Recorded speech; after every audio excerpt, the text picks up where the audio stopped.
Ce 14 juillet 2025 était une belle journée d'été. Alessio, jeune étudiant en commerce et sapeur-pompier volontaire âgé de 19 ans, vivait au Canet des Morts. Il ignorait que sa vie allait basculer. Alessio était un jeune homme plein de vie, aimant faire la fête et aimant aider les autres. Le matin, Alessio avait participé à la cérémonie de la fête nationale en tant que pompier, puis il avait rejoint des amis à la plage de Fréjus. Ensemble, ils avaient passé une bonne journée à rigoler, à se baigner, à profiter de la vie et à profiter de ce jour férié. Vers 17h15, Alessio décida de quitter la plage pour rejoindre le Canet. Pour rentrer plus vite, il décida de prendre l'autoroute à bord de sa moto.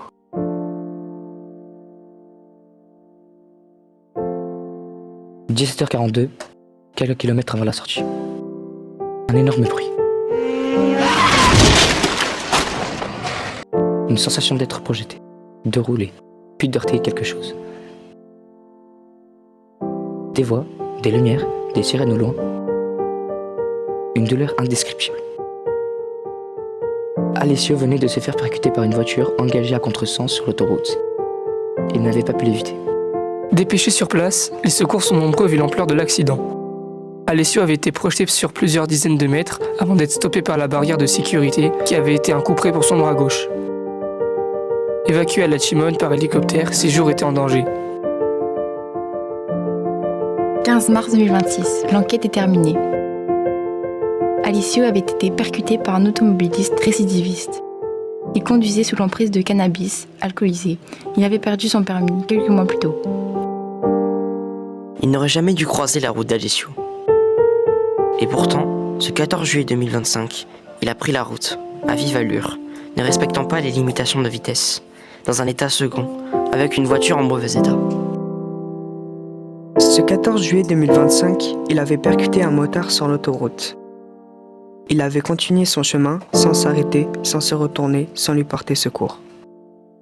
Pendant les mois qui ont suivi, jamais il n'a pris de nouvelles d'Alessio qui se battait quant à lui pour rester en vie.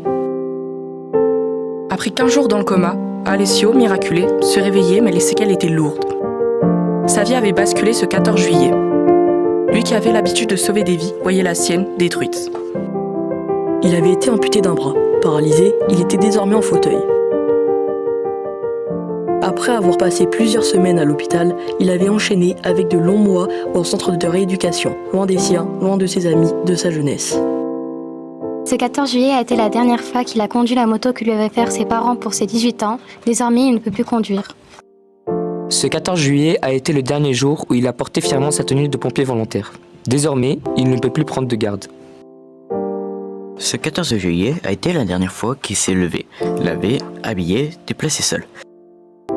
Le moindre petit geste du quotidien lui est difficile et douloureux. Ses nuits sont tourmentées. Sans cesse, les mêmes images tombent dans sa tête. Sa vie s'était figée ce 14 juillet à cause de cet automobiliste inconscient et irresponsable.